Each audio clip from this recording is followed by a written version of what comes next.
Chapter 1. Mrs. Gorf. Mrs. Gorf had a long tongue and pointed ears. She was the meanest teacher in Wayside School. She taught the class on the 30th story. "If you children are bad," she warned, "or if you answer a question wrong, I'll wiggle my ears, stick out my tongue, and turn you into apples." Mrs. Gorf didn't like children, but she loved apples. Joe couldn't add. He couldn't even count. But he knew that if he answered a question wrong, he would be turned into an apple. So he copied from John. He didn't like to cheat, but Mrs. Gorf had never taught him how to add. One day, Mrs. Gorf caught Joe copying John's paper. She wiggled her ears, first her right one, then her left, stuck out her tongue, and turned Joe into an apple. Then she turned John into an apple for letting Joe cheat. "Hey, that isn't fair," said Todd. "John was only trying to help a friend." Mrs. Gorf wiggled her ears, first her right one, then her left, stuck out her tongue, and turned Todd into an apple. "Does anybody else have an opinion?" she asked. Nobody said a word. Mrs. Gorf laughed and placed the 3 apples on her desk. Stephen started to cry. He couldn't help it. He was scared. "I do not allow crying in the classroom," said Mrs. Gorf.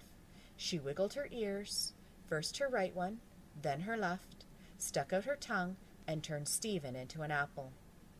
For the rest of the day, the children were absolutely quiet, and when they went home, they were too scared even to talk to their parents. But Joe, John, Todd, and Stephen couldn't go home.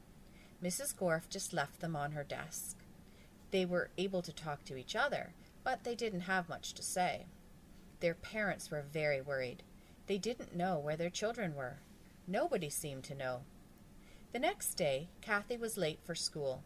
As soon as she walked in, Mrs. Gorf turned her into an apple. Paul sneezed during class. He was turned into an apple. Nancy said, "Bless you," when Paul sneezed. Mrs. Gorf wiggled her ears, first her right one, then her left, stuck out her tongue, and turned Nancy into an apple. Terence fell out of his chair.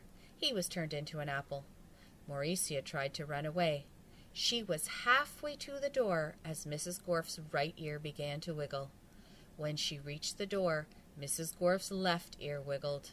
Mauricia opened the door and had one foot outside when Mrs. Gorf stuck out her tongue. Mauricia became an apple. Mrs. Gorf picked up the apple from the floor and put it on her desk with the others. Then a funny thing happened. Mrs. Gorf turned around and fell over a piece of chalk. The 3 Erics laughed. They were turned into apples. Mrs. Gorf had a dozen apples on her desk.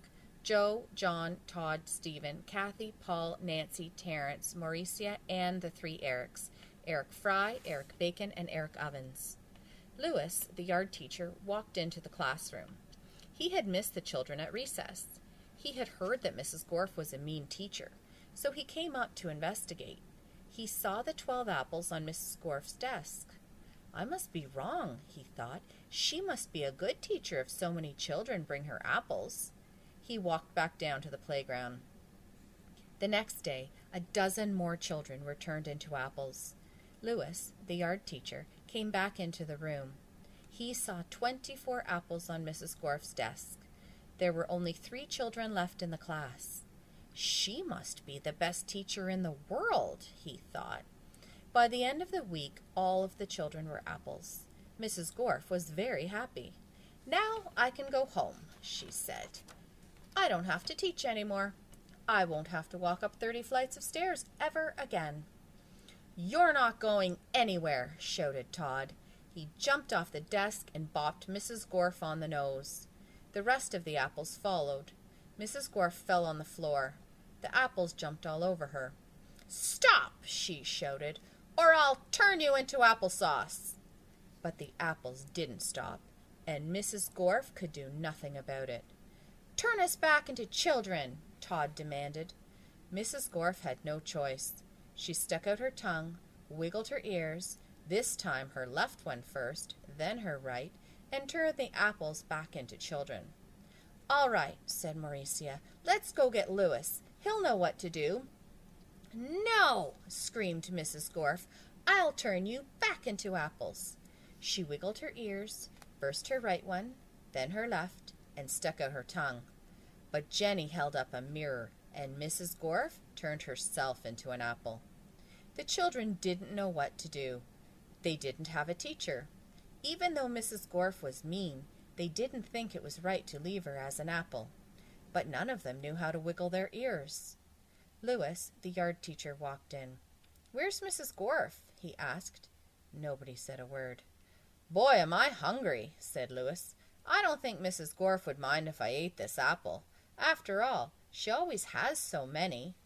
He picked up the apple, which was really Mrs. Gorf, shined it up on his shirt, and ate it.